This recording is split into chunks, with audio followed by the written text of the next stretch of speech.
just wondering are you going to tell police? No. Of course not, Mrs. Ogden. You'd have every right, you know. He was blind drunk.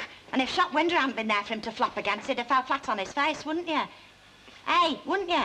All right, well, I was drunk, Mr. Clegg. You know how it is, don't you? I mean, a bad day at the yard, you know, and every pub door seemed to be singing the Indian love call, you know. Yes, I quite understand. You're sure there's nothing to pay, then? Oh, no, insurance will pay. What's £9 or £10 to them? We should worry if they don't. Yeah, well, they've got the money, them insurance companies, haven't they? Aye, all right. It's like having your windows cleaned for nothing, isn't it, if you look at it that way? You know, we've learned a lesson today, Chuck, haven't we? A lesson? Ah, always insure, you know. I mean, if it had been our window, you'd have been dipping in your purse, wouldn't you? Yeah. Well, you're certain it's all sorted out then, Mrs. Clegg? Absolutely, Mrs. Ogden. Well, Stan's very sorry, and so am I, and I hope I can still hold my head up in here. Oh, we'd like to thank you for being so honest. You can hold your head anywhere, Mrs. Ogden. Ah, well, I thought, I can't let... Come on, Chuck. It won't affect our understanding, will it, you know, when I'm short on Thursdays? No, not at all. I'd buy you one if you give us a chance.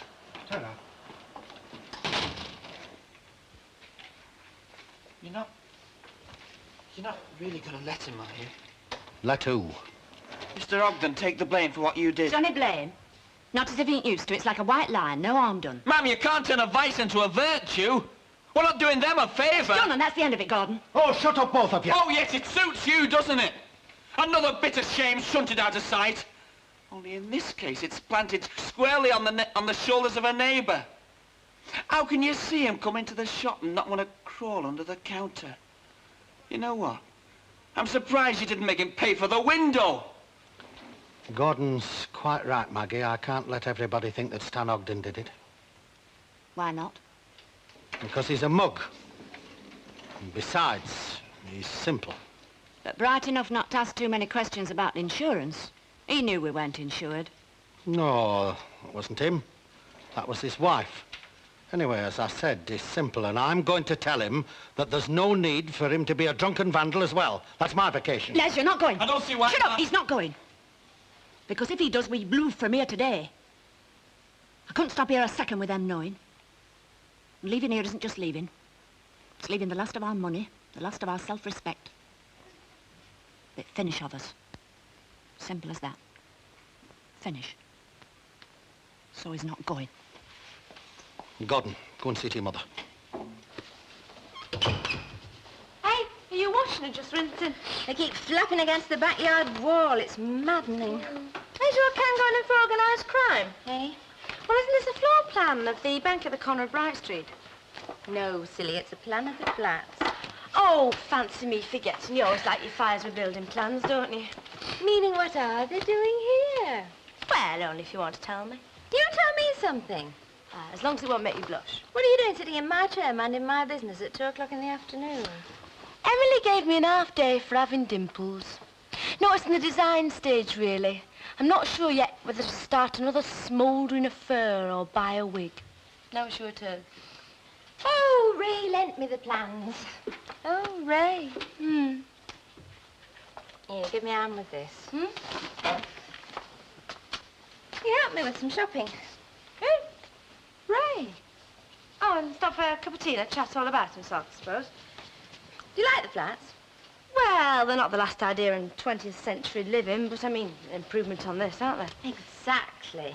Hey? That's what I keep telling Ken. Oh, I see. You want to move into one, then? Now, with Len Fairclough still lagging the pipes or whatever he's doing. Ray's doing that as well, you know. Suppose Ken thinks the other side of the road's Indian country. You're right. Wimslow's his promised land. Hey, Val? Yeah? Why don't you leave that in here? What for, for heaven's sake? They make the room such a mess. Yeah, I know, exactly. But when Ken came home, we think he was having his tea in a tent. Lucille, are you trying to tell me something? Only that it might be an idea to make Sir Kenneth's own cosy life a little more uncosy, if you understand me meaning. Try me for original thought any time. Hey, is that child damage? Yes, Sue, just now. She decided that wall ought to have a picture as well. I had to scrub it. Tell Ken it's rising damp, and I'll try and keep on being brilliant. Rising damp.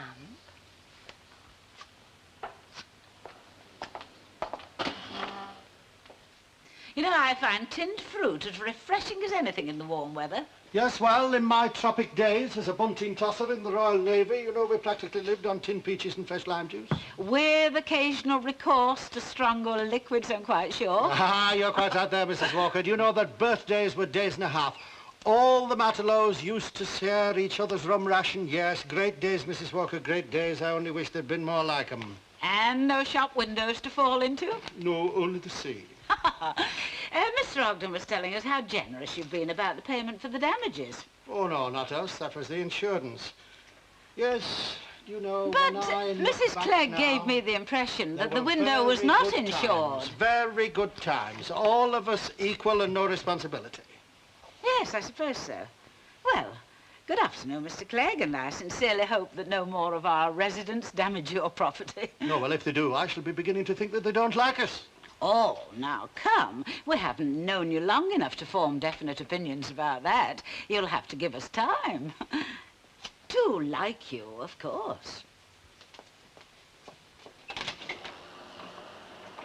Ah, well, that's done. Was that Mrs. Walker? She wants watching. Oh, I knew that the first time I saw her busy eyebrows come round that door. She's not been saying anything, has she? No, just quizzing a bit. Oh, well, I'm a match for that. I told him up phone you'd go round to the insurance office personally this afternoon. I want to be absolutely sure we're covered this time before they put new wind in. Did you hear me, Les? Mr. Clegg, you gave me peaches. I asked for pears. Hey, have you seen me playing out shirt? I said, have you seen me playing out shirt? It's not in our wardrobe anymore. In fact, there's none of my stuff in our wardrobe anymore. Oh, your stuff is getting crushed by my stuff, so I moved your stuff in with the twin stuff. Well, it's not my fault the house is short of wardrobe space. But the shirt's made out of nylon. You could put it in a matchbox and it wouldn't crush. Not anymore, it's getting old. Look how much more room you want in bed these days. A good wife should be happy and gay, not sour and obstructive. Happy marriage rule number 1002. How can I be gay when unnecessary housework is turning me into a jaded bondmaid? Jaded what? Bondmaid. That's what a man on the telly said women still were, despite 50 years of the vote. And just what is unnecessary about your housework? I mean, I'd hardly call feeding Susan and Peter unnecessary, or even feeding me. Well, cleaning these windows is unnecessary half the time. They get twice as dirty as, well, say the windows of the flats will. But the windows in the flats are only over there. And there's as much damp and grime per square inch over there as there is over here. Ah, well, you've just forgotten something, Mr. Clever Clogs. What? The prevailing wind. Hey, your chest gone bald. Hey, how's the campaign going? I've had no more ideas myself. Not to worry, I have. Oh, Val, I wanted a word with you. Well, if it's about the twists and turns and artful dodges of marriage, you couldn't have come to a better person. Oh, Belle, don't you make it sound as though I'm going into politics. Well, that's what marriage is. Come in. Ken's about, but he's off to be a starter or something at a sports meeting. There's just a chance he'll shoot himself at the starting line.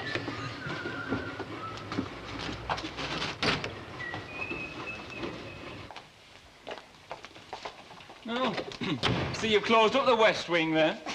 Something like that. Well, here I am, fire away. Val, do you think the state of marriage suits you? Oh, yes. Why? The usual reasons. Fulfillment, companionship, warmth. Right, I'm off! Good riddance. Is that what you wanted to ask about, the marriage state? No, and I don't think I'd be flogging the subject if it had have been. Or what then? Do you think I pinched that money? Oh. No, it's all right. I know my mother's discussed it with you. Well, I mean... Charming, the opinion everybody's got of me round here, isn't it? Actually, I got it from a money lender, and that's that. A moneylender? Yeah, 10 to 10,000, with or without security. I only borrowed 100. Finished. Just to tide me over the wedding, like, until my full commission rolls in. Was that wise? I don't know about wise. It was necessary. For an expensive engagement ring and a big wedding. You're talking like Jenny. Oh, I'm sure she doesn't want you Look, to get... all my life I've been doing things the wrong way. Jenny is the girl I want as my wife, and this time I'm going to do things the right way. For her. For me as well, too, I suppose. There's a lot of selfishness mixed up with it, but I just want to make sure that I'm doing things the proper way. Love, everybody knows you're doing the right thing marrying Jenny. But going to a money lender... Look, Val, there's no problem. I've told you it'll all get paid back. I opened another account today. Couldn't you ask Elsie, your mother, about Steve's allotment? She hasn't even opened them, and for me, they can stay that way. I wouldn't touch them with gloves on. Oh, I don't know. You tanners. Everything's always got to be the hard way, hasn't it? Well, I suppose I could ask Ken if he could... Oh, no, thanks, Val. No, it's all right. Look, you won't say anything to anybody about that money lender, will you? All right.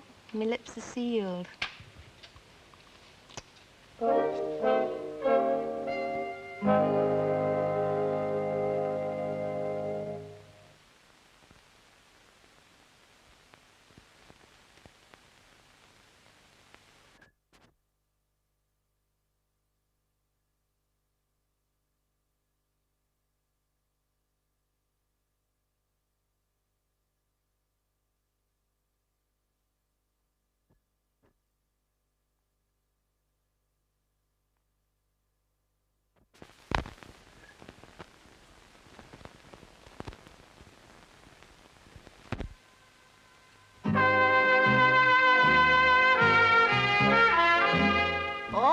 Saying is, the atmosphere in that shop was so thick, you could almost taste it. Well, I haven't seen him marks on Les Clegg yet. Nor on Mrs. Clegg. Oh, I don't think he's one who'd raise his hands to a woman. No, they hit your back.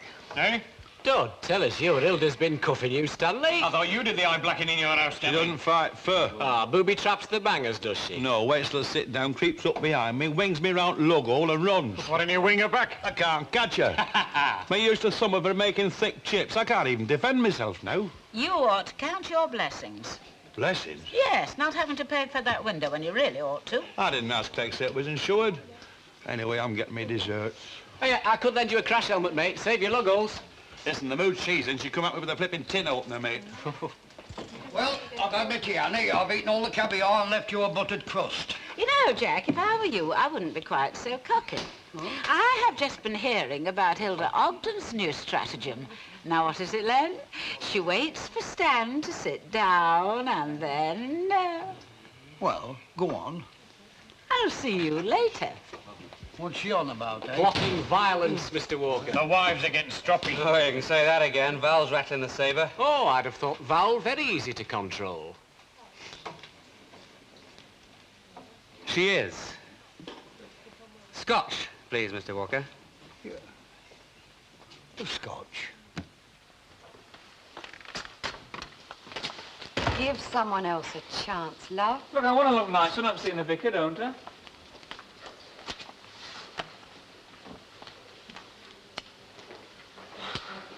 Dennis? Are you superstitious? Only about cutting my nails on Friday. Why? Just trying to understand me fella. Understand what about your fella? Why you're insisting on a church wedding? Because it's what you should have. Why? Because it's proper. Proper? That's a funny word for you. Do you know what marriage is? A gamble. It's a solemn contract. Highbury after Arsenal have lost. A church. That's one of the main reasons they build them.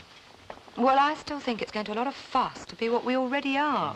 Not at all. My mum and Mrs. Caldwell have seen to that. I meant in love. We are, aren't we? But that's not enough. Not in the Junior Chamber of Commerce bank statement world where, God help me, I'm trying to stake a claim. They want to see proof. Well, I don't particularly want to give it to them. Jenny, love, let's do it properly. Monotonously, sentimentally, expensively, but properly. I'm a very simple girl. Please. You really do believe in things like church? Yeah, I suppose I do. All right. I'll put my payday smile on. For you and for your vicar. Come on.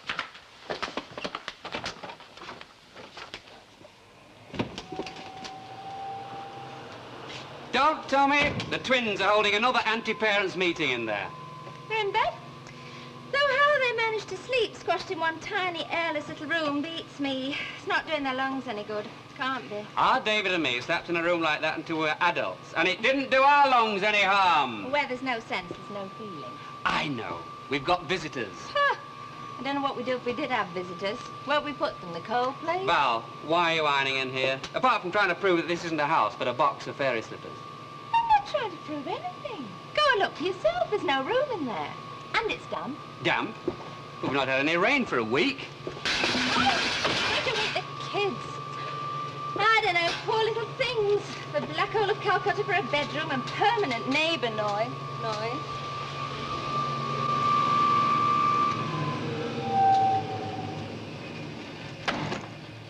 Val, come here. Right, I challenge you. Explain why you've turned a cosy, comfortable sitting room into a Chinese laundry, a pram park, and a hardware shop at 7:30 in the evening. Easy. I'm listening. The washer is washing because the kids need clean clothes when I take them to Southport tomorrow on the puff-puff. And the maidens, all forlorn? I'm drying sheets that have been flapping against a dirty backyard wall, which incidentally you promised to paint in 1965 and didn't. And the pans? Ah, well, now we're back to the no kitchen again. There's no room. Yeah, all right. But where's the damp? I mean, this house is as dry as the Sahara on a Sunday morning. It's here, darling.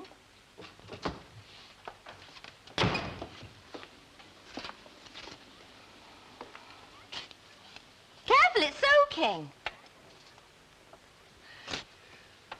Oh, dear. Well,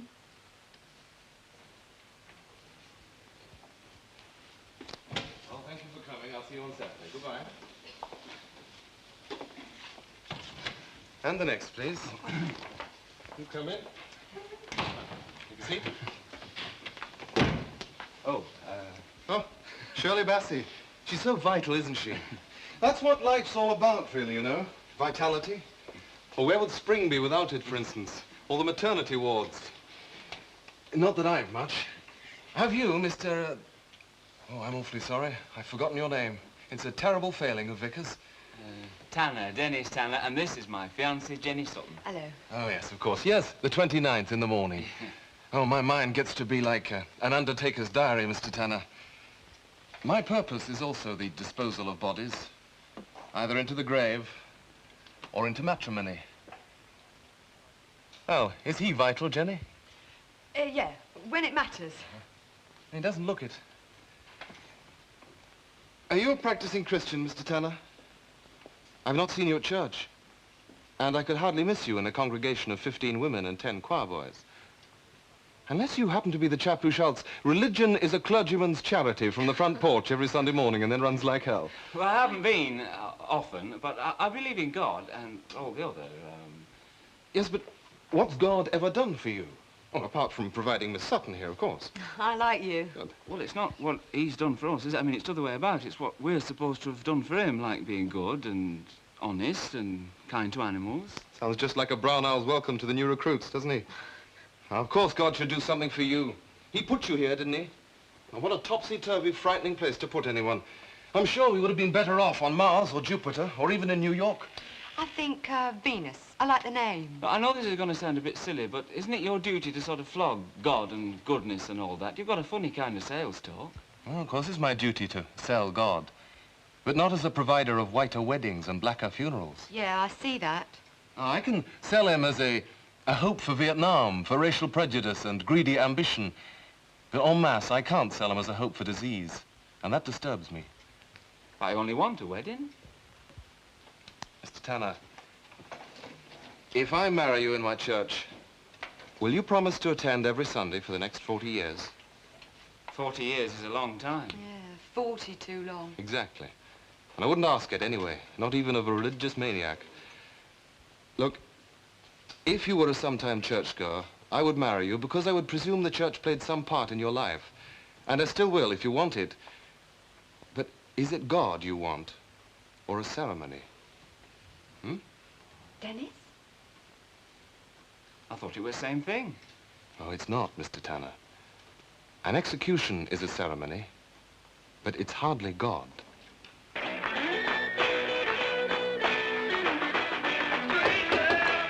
here, little shop. Hey, what are you doing slipping furtively into a lady's bedroom? Mr. Walker said it was all right. Ah, but what do I say? I think I'll scream. Look, I'll go if you want to. No, don't be daft. I mean, you don't know when anyone's pulling your leg or being serious, you, do you? It's a bit hard to tell with some girls. Ah, that's part of our inscrutable mystery. What do you want?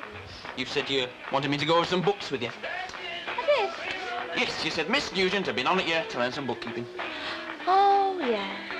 Well, I thought Ethel was free tonight, had I'm not in the mood. Oh.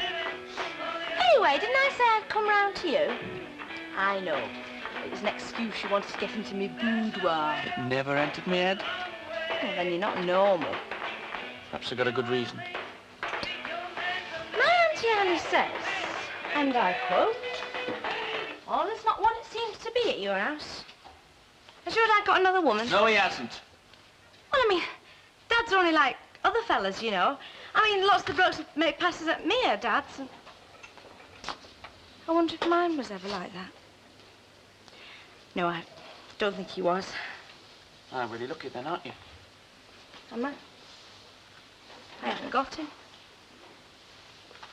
Look, do you want to do any bookkeeping or not? No, not tonight. I'll come round, like I said. No, don't do that. I'm sure your dad approves of me. I couldn't care less. Oh, very independent, aren't we? And what's your mother's verdict? I wouldn't know. She hasn't said. Would you care if she didn't like me? Why should I? I think you would. I think she's put you off me already. I'm always having trouble with mothers. No, she hasn't. Well, why can't I come round then? I'm going. Oh, be my death. You don't want to do any bookkeeping? I never felt less like her. Hey, and tell your mum I won't eat you.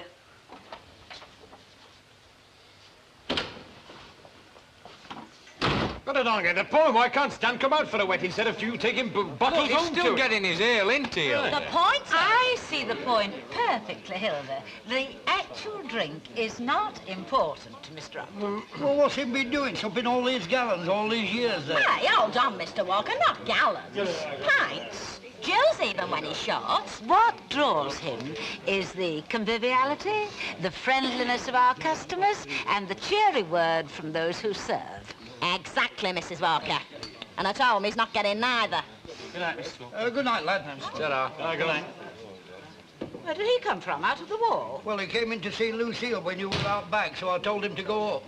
Jack, that boy has a long, long way to go before he has the freedom of this house, especially when you consider some of the peculiar features of his own home life. Yeah, very funny focus won't take money what's offered. I think I'll have a word with Lucille. Nay, Annie, lad's only a lad. Lads are little fellas, and fellas want watching. All of them, big or little. I think we should have a collection for Stan, though, don't you? I'll spring him out of his prison. There's another one out without the pass and all. Have a drink. What you want? Hello, he's trying to soften us up for something. No, he's got a sale on for heated rollers. I don't use them no more, Dennis. Now, come on. Do you want a drink or don't you? Hey, I think he's genuine. Whiskey? Me also. Right. 3 whiskies, Mr. Walker. Whatever you want, and one for me and yourself as well. Stop staring at me. I'm wondering what the catch is. Oh, what we have to do for the booze. All right, I'd have bought you the drinks in any case, anyway. I have been known to do something for nothing, you know. That's right. He once brought a shovel of coal in for his mother. No, but I bet it was instead of a birthday present, though. Well, seeing as you're so humorous, Jerry Booth, you can make witty speeches at me wedding as best man. Him, best man? All his suits have got shiny backsides, mate. He can't stand up in church like that. It's very kind of you Oh, to ask come on, me, you asked me to do it for you, didn't you? Yeah, I know I did, and you made a grand of it and all, but I'd rather I didn't, if you don't mind. Well, look, I'm not asking you to stand bail for me or guarantee a debt. Yeah, look, I'm sorry, Dennis. It's just that I'm a bit off weddings at the moment. I know there's weddings and weddings like. Jerry's very witty with a pint in his fist, you know, but when it comes to public speaking, he gets the screaming abdabs. Isn't that right, Jerry? Yeah, it's something like that. And anyway, cheers, any roll. Well, nobody's twisting your arm, but I don't know who else to get. Hey. Cheer up, mate. I've let him down a bit, haven't I? Well, this childish trick, deliberately wetting the wallpaper so it comes off. You tore it off! Yeah, I wouldn't be within 10 yards of that flipping thing around me for your silly games. Well, maybe I did go a bit far with that. The rest is true. This house is inconvenient. So you keep saying. Look, I'm putting these pans and things back. There's really no need. And how, might I ask, are you getting them back? Clever packing. Blast. How would you like to have to catch a pan every time you open a cupboard door? Yes, well, sure. I mean, your problem would be answered with a simple shelf, wouldn't it? We don't need to buy a new house to accommodate a frying pan. Who would put it up? Certainly not you. Your boyfriend. Who? Ray, what's his name? He'd knock up a shelf for you. I'd make him his afternoon cuppa. Oh, I don't doubt he could. Oh, so you do make an afternoon cuppa then? I have. You fancy him, don't you? Well, he certainly fancies you. Oh, that's comforting. Is it? Yes, it is. Right. Well, you can stick your own flaming wallpaper back then, and I'm quite sure that Raymond will gladly guide your hand. Ken, you're joking. Am I? I might return after closing.